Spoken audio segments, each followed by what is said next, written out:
for my sisters.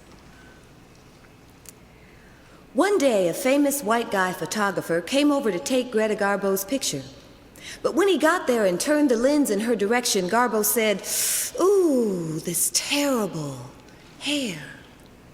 I know the feeling. Sometimes it seems like all we ever talk about is hair.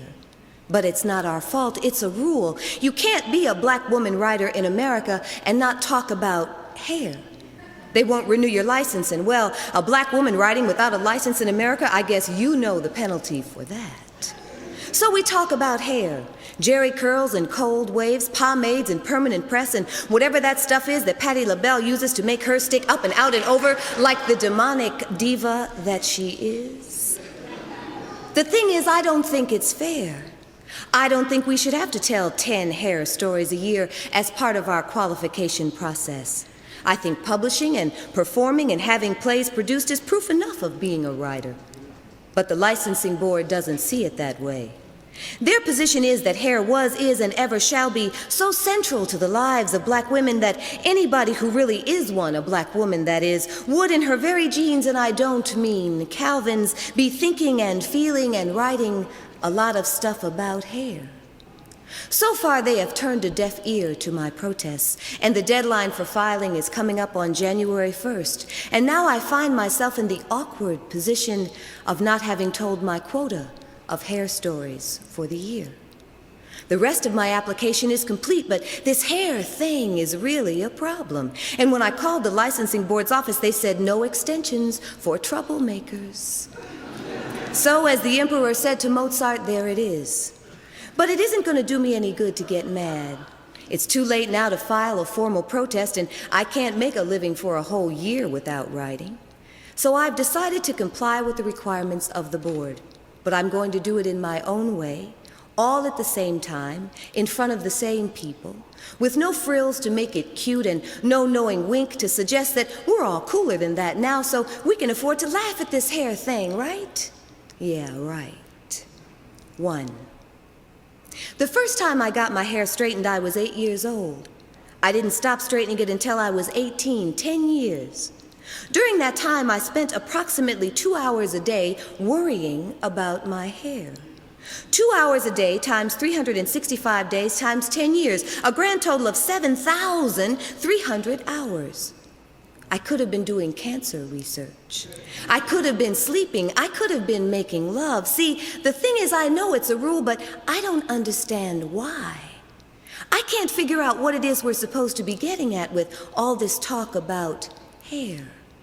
I mean, how many gently amusing stories do we need to take us back to the golden years of those Saturday afternoon visits to the beauty shop, surrounded by the hot combs and the hair straighteners and the lady taking numbers over the telephone while she clacked those curlers around my head in a rhythm as familiar to me as the movement of my own hips.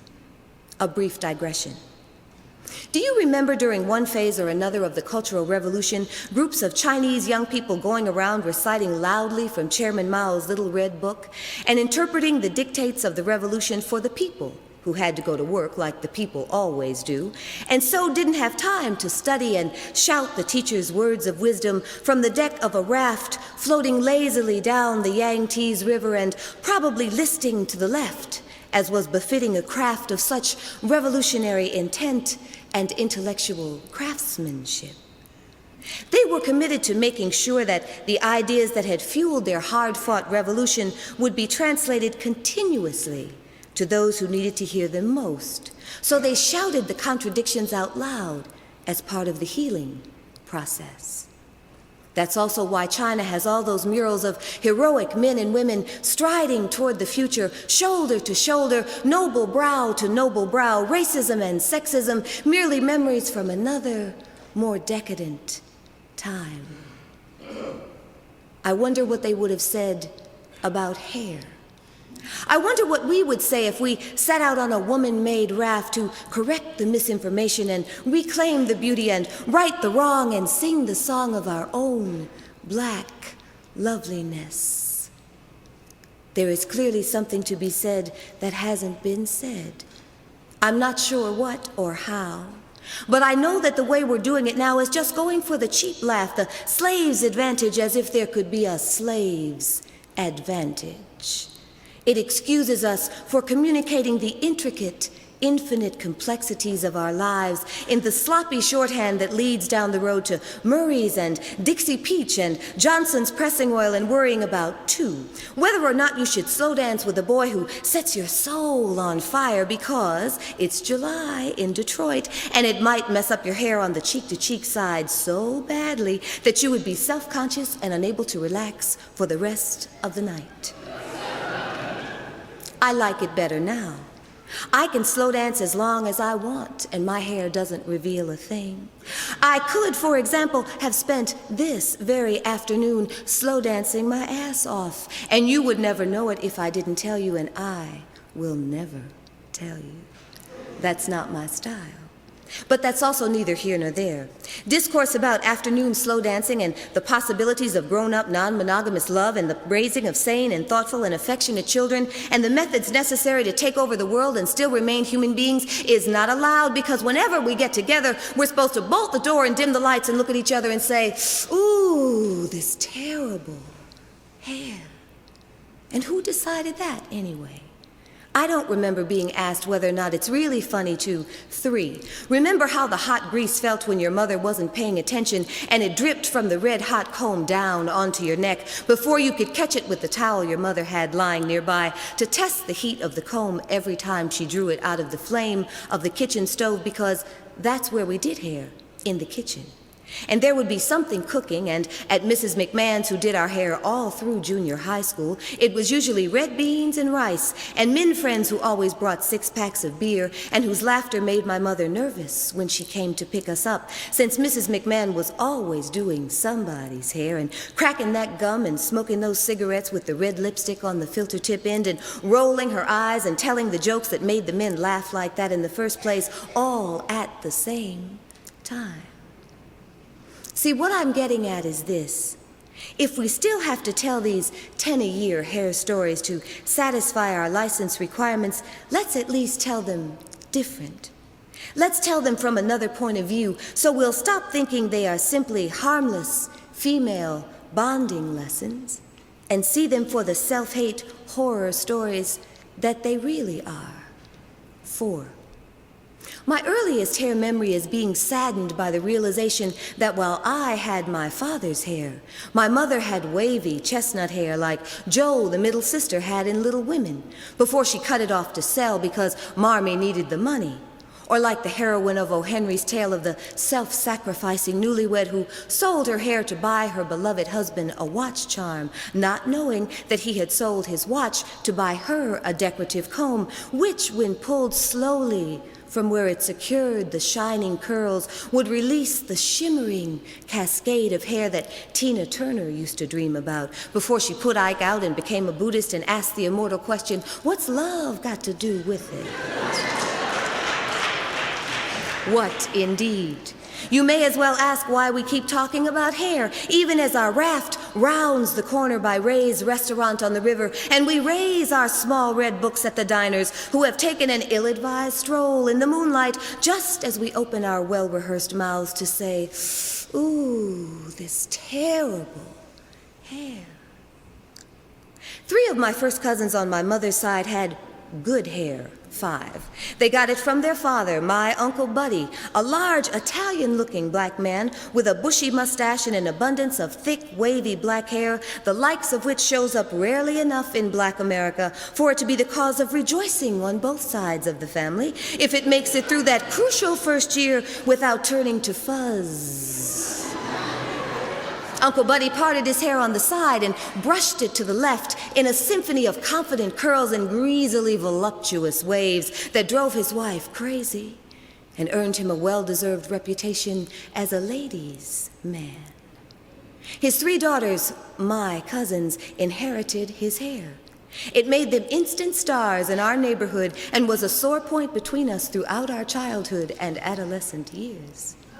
Okay, Now our raft is steaming along toward that place on the river where people dive off every summer and get killed because of hidden rocks or stumps or something that doesn't move but they seem to believe will or has, as they step off into space, laughing drunkenly the moment before they hit the water with a final splash and go down, down, down for the third time, 6. I decided to stop straightening my hair when I was 18, and it was 1968, and black was arguably more beautiful then than it had been at any other time since I had been alive. I delivered the news to my smooth-faced young boyfriend, who looked at me in horror and withdrew his pre-medical school arm from its customary place draped across my shoulders and said, a bit self-righteously, I thought even then, well, you do what you want, but I'll never touch your hair again.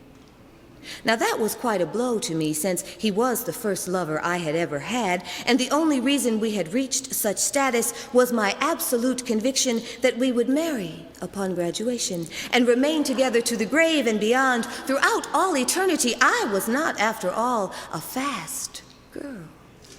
I tried to picture making love throughout eternity with him being careful to avoid any contact with my afroed head, and it was not a pretty picture. 7. He was not the first to let me know that my hair left a little something to be desired.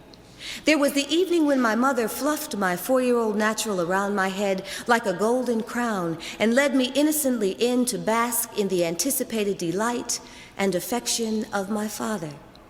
When my father looked up from his desk to find me grinning in the doorway, he masked his irritation with a quick smile. "Look at your beautiful daughter," said my mother, pushing me into the room. My father patted my shoulder gently, his eyes flickering over my hair, a longer, lighter replica of his own in an unmurried state. And he said, "It's not quite long enough for her to wear it down yet, is it?" Now, I was only 4, but I was old enough to know that not quite long enough was simply a polite way of saying not quite good enough, as in the phrase, "She got that good stuff," when applied to hair.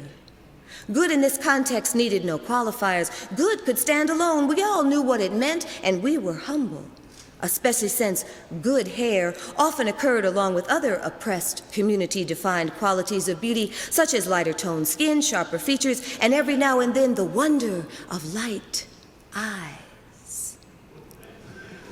In fact, 8. Ever since the kids in my elementary school established that I was not an albino, I was allowed into the fine category simply on the basis of 2 out of 3.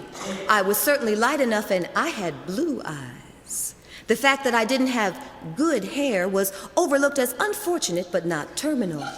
And on the strength of the 2 things that I did have, people sometimes consciously or unconsciously upgraded the quality of my hair by several huge notches.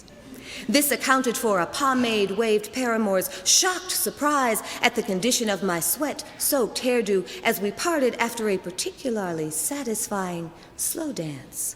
"I thought," he said indignantly, "that you had good hair." Undoubtedly, this boy was what is known as color-struck. Otherwise, the condition of my page boy would have been of less consequence to him than the fact that we had been grinding in perfect sync throughout If This World Were Mine, and I probably would have kissed him in a friendly sort of promissory way if he hadn't acted such a fool. 9. This presumption of light skin, good hair also accounted for the time a new beautician rinsed the soap out of my hair to discover a thickly tangled brown mass instead of the limply obedient curls she had expected. "She's too light to be growing some shit like this," she hissed to her friend behind the next chair, rolling her eyes in my direction as if I had willed my roots to crinkle just to fuck up her Friday.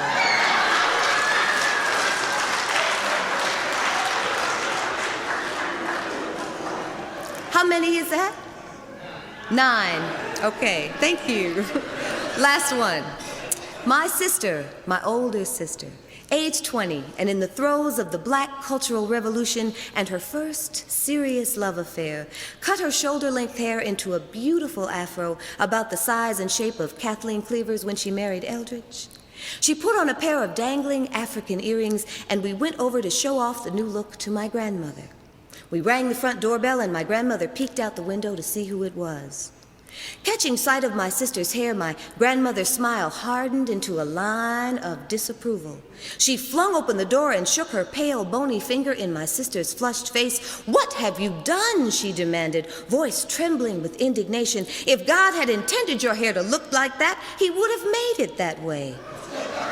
And my sister looked at my grandmother and said in a tone that mirrored complete confusion but no disrespect, "Say what?" And my grandmother said, "Ooh, this terrible hair." That's 10. Thank you.